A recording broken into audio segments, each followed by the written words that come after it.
안녕하세요, 라이너입니다. 2022년 행복하게 보내고 계십니까?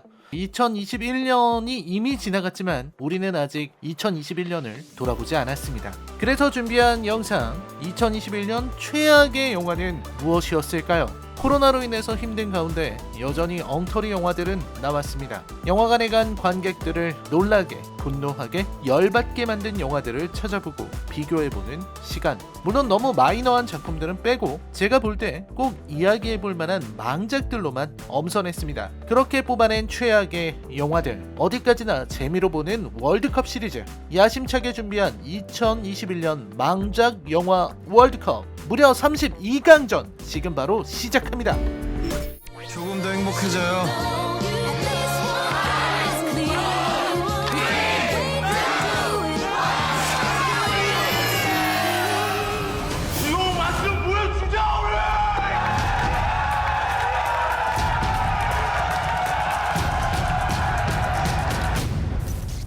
자, 32강 그 첫 번째 대진입니다. 작년 2021년에 1월을 장식했던 바로 그 작품, 새해전야라는 작품이죠. 그 상대가 되는 작품은 바로 보이스입니다. 이 보이스라는 영화는 사실 여기 올라올 작품은 아니죠. 왜냐면 생각보다 잘 만든 부분들이 있었고요. 김무열의 연기도 되게 인상적으로 봤고, 또 변요한이 이런 식으로 작품을 이끌어갈 수 있구나 라는 걸 생각하게 했던 그런 영화이기도 합니다. 예전에는 저도 그랬거든요. 아니, 저런 피싱에 왜 당하지? 이렇게 생각을 했었는데 당할 수밖에 없겠구나 라는 생각이 들게 만드는 그런 어떤 공익적인 메시지를 전달하고 있는 작품이기도 합니다.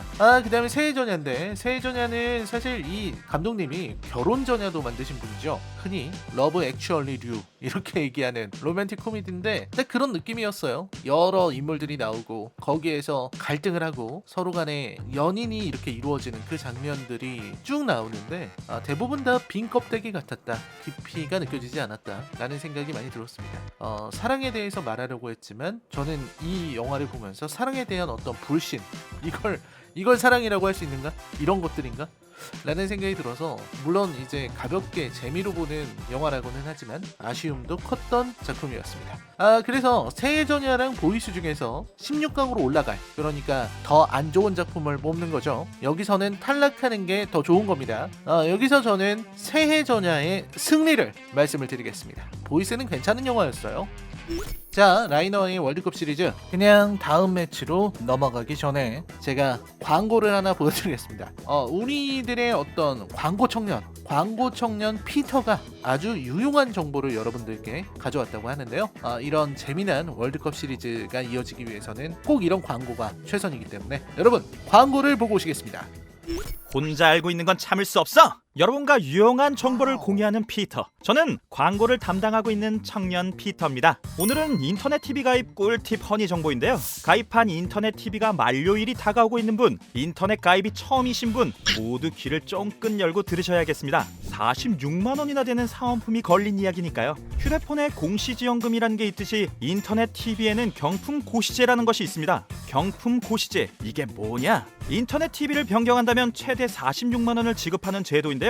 잠깐만, 46만 원이라고요? 전 처음에 이 제도를 알고 정말 놀랐습니다. 일전에 저는 20만 원 겨우 받았거든요. 저 빼고 다른 사람들은 이미 3년마다 인터넷을 바꾸면서 소위 인테크를 한다니 뭔가 저 혼자 손해보는 것 같았거든요. 여러분은 인터넷 가입을 부추기는 영업 전화를 한 번쯤은 다들 받아보셨을 텐데요. 영업사원의 말만 듣고 동네 휴대폰 가게나 본사를 통해 진행할 경우 받을 수 있는 돈도 그냥 다 날려버립니다. 제대 혜택을 받지 못하고 이렇게 가입하면 이후에는 차익을 보상받을 수 있는 방법이 없다는 게 가장 큰 문제가 됩니다. 그러니 처음부터 신중해야겠죠? 인터넷 가입 창구는 앞에서 말씀드린 휴대폰 판매점, 본사 외에도 온라인 대리점까지 모두 3개로 나뉩니다. 어느 창구를 통해 가입하냐에 따라 받을 수 있는 현금은 크게 차이가 나는데요. 여기서 가장 많이 받을 수 있는 창구는 온라인 대리점입니다. 어디에서 가입을 해도 서비스와 AS는 통신사 본사를 통해 진행되기 때문에 품질은 같습니다. 그러니 온라인 대리점을 통해 가입하는 것이 당연히 유리하겠죠.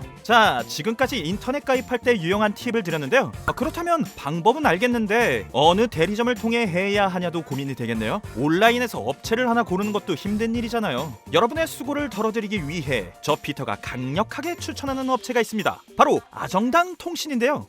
아주 많은 현금, 정직한 요금 추천, 당일 현금 지급. 그래서 아정당인데요. 운영 중인 카페 가입자 수가 18만 명이나 되고 사은품도 당일 지급된다고 합니다. 21년도에만 후기가 4,000개가 넘게 올라왔다고 하는데요. 요즘은 후기 조작도 많은데 아정당에서는 네이버 아이디 작성자 보기로 실제 후기인지 확인이 가능합니다. 그리고 아정당은 정수기, 공기청정기 등 모든 가전제품 렌탈도 도와주고 있는데요. SK 매직은 제외하고 현금 최대 30만 원까지 지급받을 수 있다고 하니 이사 갈 때 가전제품 렌탈하면서 사은품 적게 받으신 분들은 꼭 한번 비교해 보셔도 좋을 것 같아요. 아정당은 공식 유튜브 채널도 운영하고 있는데요. 인터넷, TV, 휴대폰에 대한 각종 정보는 물론 가전 정보도 제공하고 있다고 해요. 거기다 구독만 하면 참여 가능한 매달 아이폰 13 같은 휴대폰을 무료로 증정하는 이벤트도 진행하고 있고요. 꼭 한번 방문해 보시면 좋겠습니다. 내용이 도움이 되셨길 바라면서 다음에도 유용한 정보로 여러분을 찾아뵙겠습니다. 지금까지 광고 청년 피터였습니다.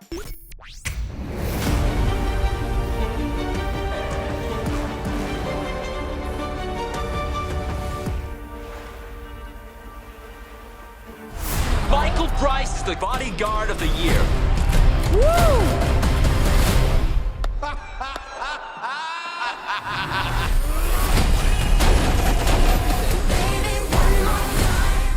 두 번째 대진입니다. 자, 왼쪽에 올라온 작품은 낙원의 밤, 오른쪽에는 킬러의 보디가드 2입니다. 낙원의 밤부터 얘기를 해볼게요. 이런 느와르 영화를 사람들이 참 좋아할 거다라고 생각하는 그런 게 시대착오적이지 않았을까? 라는 생각을 할 수밖에 없었습니다. 대한민국에서 너무나도 많은 총격전, 제주도를 그리는 몇몇 장면들은 좋았지만 좀 아쉽다 이런 생각이 많이 들었습니다. 생각나는 거라고는 이제 물회 먹방이 좋았다. 물회를 먹고 싶게 만드는 그런 영화였다. 그 다음에 전여빈의 캐릭터가 마치 마녀의 주인공을 연상시키는 그런 모습을 보였고, 태국 캐릭터가 너무 납득되지 않는 행동을 보여준다는 거, 이들의 감정과 그리고 대사들이 사람의 마음을 흔들기에는 되게 부족했다는 생각이 들었습니다. 너무 많이 아쉬운 그런 작품이었다 이런 생각이 들고요. 킬러의 보디가드 2는 재밌는 영화긴 하죠. 물론 킬러의 보디가드 1에 비해서 이제 웃기려고 준비를 한, 너무 웃기려고 하다 보니까 영화 상영 시간 내내 무리수를 던지고 있는 것 같은 그런 느낌. 그러니까 좀 더 B급의 정서가 훨씬 더 강해진 그런 느낌을 받았는데 정작 이야기 자체는 좀 지루했다. 그래서 이 중에서 승자를 결정해야 되는데요. 킬러의 보디가드 2가 굉장히 지루했었기 때문에 킬러의 보디가드 2가 더 안 좋은 작품처럼 보이지만 낙원의 밤은 그것보다 훨씬 더 지루했습니다. 그래서 이런 어떤 수면제류 갑이라는 생각이 들기 때문에 낙원의 밤을 올려놓도록 하겠습니다. 이 아이는 줄기세포 복제와 유전자 조작을 통해서 만든 실험체입니다. 왜 날 지키려고 하는 건데요?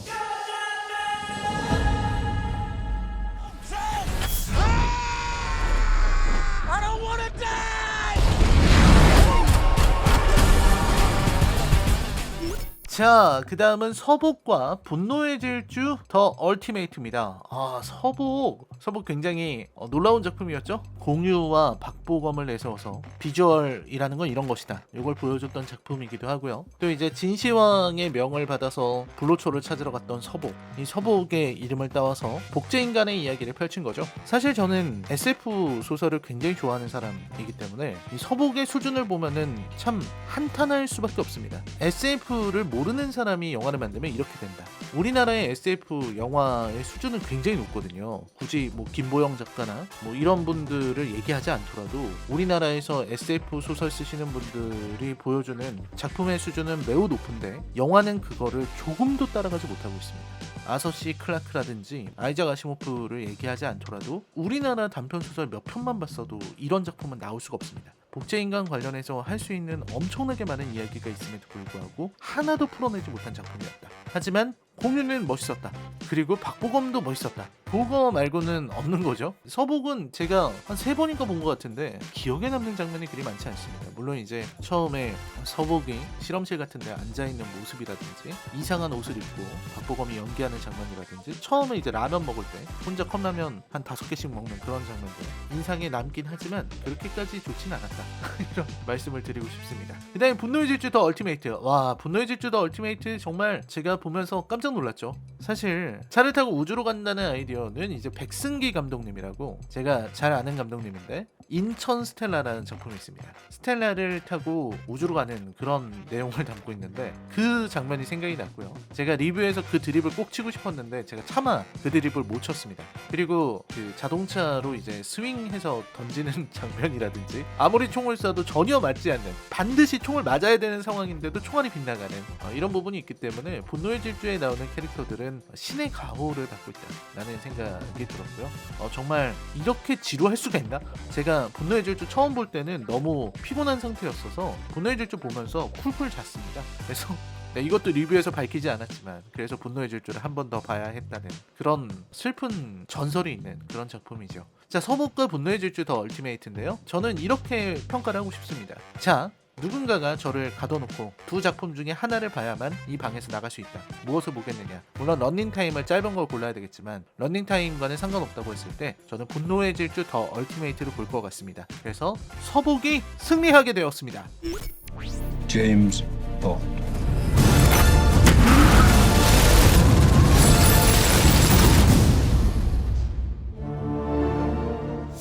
뭐가 진짜고 뭐가 네 머릿속에서 만들어낸 건지 구분할 수 있겠어.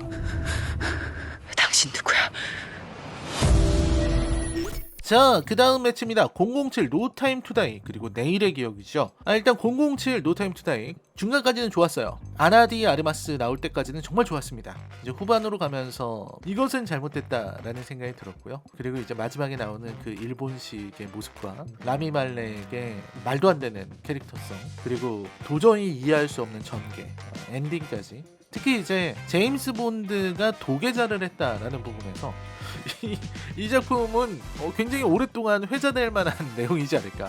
자, 그 다음에 내일의 기억인데, 내일의 기억은 좀 아쉬웠죠. 이때 서예지 배우의 사건 때문에 화제가 됐었던 작품이기도 했었는데 전반적으로 배우들의 연기나 이런 것들은 안정적이었고 풀어나가려고 하는 아이디어도 나쁘지 않았는데 마찬가지로 결말이 좀 너무 막 나간 게 아닌가 하는 생각이 들었고요. 007 노타임 투다이도 아쉬운 작품이고 내일의 기억도 아쉬운 작품이지만 여기서는 한국 영화가 올라가는 게 맞는 것 같습니다. 16강 대진을 위해서 007 노타임 투다이를 탈락시키고 내일의 기억을 올리도록 하겠습니다.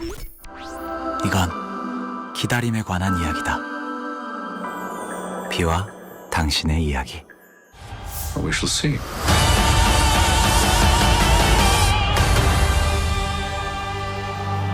자, 비와 당신의 이야기 그리고 킹스맨 퍼스트 에이전트입니다. 비와 당신의 이야기 역시 아까 낙원의 밤에서 시대착오를 얘기했지만 이것이야말로 진정한 시대착오다. 비와 당신의 이야기는 보다 보면은 이 감독님이 뮤직비디오 감독 출신인 걸로 알고 있거든요. 그래서 그런지 화면은 정말 예뻐요. 빛의 활용, 미장센 이런 부분에서 아주 뛰어난 모습을 보이고 있습니다. 대신에 이제 스토리 전개는 좀 말이 되지 않았다. 줄거리는 정말 답답했다. 비가 오는 날 만나자고 해서 비 오는 날마다 우산을 들고 만나기로 한 장소에서 10년간 기다린다는 이 이야기가 어떻게 통할 수 있을까? 라는 생각이 들었고요. 물론 저는 강하늘을 위대한 배우라고 생각을 합니다. 하지만 그뿐이었다. 요즘 시대에 이런 편지로 주고받는 이런 이야기들 대단히 아쉬웠고요. 옛날 90년대 만화 대여점을 이렇게 묘사해 놓은 거는 저는 되게 좋게 봤고 천호희의 연기도 저는 좋았다는 생각이 들고, 다만 이제 둘이 너무 엇갈리는 장면이라든지 이런 부분들은 정말 90년대 영화, 일본 영화 보는 것 같았습니다. 그다음에 킹스맨 퍼스트 에이전트 얼마 전에 리뷰한 거라서요. 매튜 본 감독의 방황이 드러난 작품이지 않았나. 킹스맨답지 않았고요. 좀 지루한 면들이 많이 있었습니다. 그래서 비와 당신의 이야기랑 비교를 하자면 킹스맨이 훨씬 더 볼만한 영화죠. 네, 비와 당신의 이야기 올리도록 하겠습니다.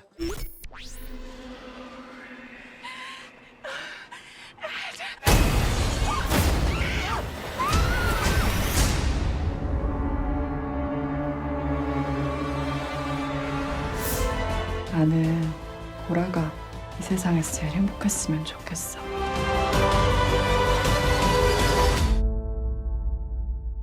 자, 그 다음은 컨저링 3 악마가 시켰다 대 고백입니다. 여러분 컨저링 시리즈 좋아하십니까? 여러분들이 아실 거예요. 제가 좀비물에 환장하고 또 공포영화 너무 좋아해서 공포영화 보면은 두근반 세근반 하는 그런 사람인데 컨저링 3 악마가 시켰다는 어느 정도냐면 난 공포영화를 정말 볼 수가 없는 사람이에요 라고 하시는 분들도 보러 가도 된다. 그 정도입니다. 실화를 바탕으로 하고 있긴 한데 무서운 건 전혀 없다. 물론 이제 이런 점프 스퀘어나 이런 것들은 나오기 때문에 아예 공포영화 못 보시는 분들은 보시면 안 됩니다. 여전히 이제 흉측한 이미지나 이런 것들이 있기 때문에. 하지만 굉장히 시시한 작품이죠. 컨저링 시리즈의 완전한 몰락이다. 이렇게 말씀을 드리고 싶어요. 자, 그 다음에 고백입니다. 이 고백은 일본 영화 고백이 아니고요. 네, 한국 영화 고백이고 이 작품은 최악의 영화로 논하기에는 꽤 괜찮은 작품이었다는 생각이 듭니다. 특히 이제 아동학대에 대한 굉장히 진지한 시각을 다루고 있기 때문에 여기 들어올 내용은 아니었다. 그래서 컨저링 3 악마가 시켰다를 16강으로 올리도록 하겠습니다. 저기요. 좋죠. 나랑 일하는 거. 뭐 하는 거야, 장혁아. 이게 어디서부터 잘못된 거야? After all these years, to be going back to where it all started. Back to the Matrix.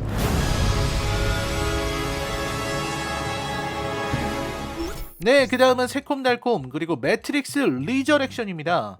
매트릭스 리저렉션이 이런 진짜 최악의 영화를 뽑는 이런 월드컵에 이름을 올렸다는 것 자체가 참 안타까운 일이죠. 아무튼 새콤달콤부터 보도록 하겠습니다. 이 작품은 이제 저하고도 굉장히 특별한 인연이 있어서 매불쇼에서 최용님이 재밌게 봤다는 이유로 제가 여론전에서 패배했죠. 여론전에서 패배하면서 새콤달콤이 이제 명작이 되었습니다.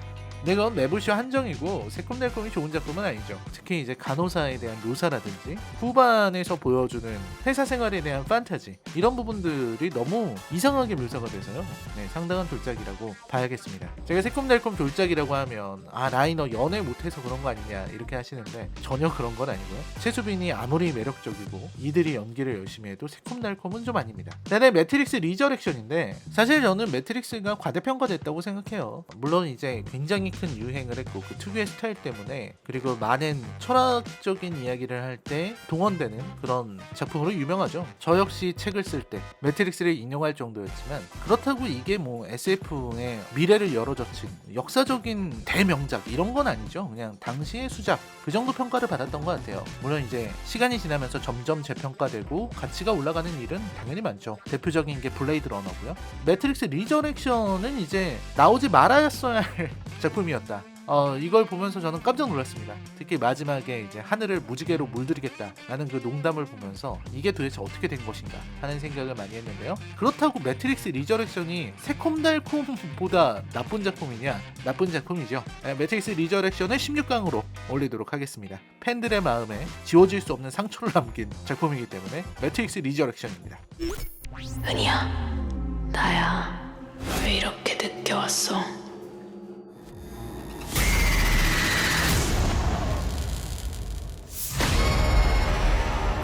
살려는 지키는 자만이 할 수 있다. 산자와 죽은 자 모두가 분노하고 절망하며 살아가는 세상. 자, 그 다음은 여고괴담 6번째 이야기 모교 그리고 제8일의 밤입니다. 사실 여고괴담 6번째 이야기 모교는 제작하는 데 있었던 이야기도 제가 많이 들었고요. 그렇기 때문에 좀 잘 되길 바랬던 작품이기도 했습니다. 사실 한국 공포영화에서 여고괴담이 가지고 있는 지분은 어마어마하잖아요.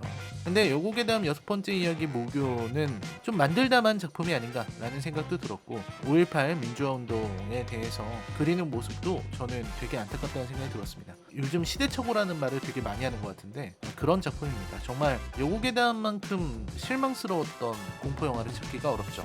하지만 여고괴담은 감히 명함을 내밀 수도 없는 작품이 바로 오른쪽에 있네요. 제8일의 밤. 여러분, 제8일의 밤은요 이거 엄청납니다. 이 작품은 공포 영화계의 엄복동이다 라는 말씀을 드릴 수 있기 때문에 제8일의 밤의 승리로 가겠습니다. 여고괴담 6번째 이야기 모교를 제가 리뷰에서 얼마나 비판했는지 아시는 분들이라면 제8일의 밤의 이 낙승이 저 작품이 얼마나 위험한 작품인지를 보여주는 그런 지표가 될 겁니다. 제8일의 밤 안 보신 분들 지금 넷플릭스 가서 보세요. 진짜 충격을 받을 수 있습니다. 셋, 둘, 하나.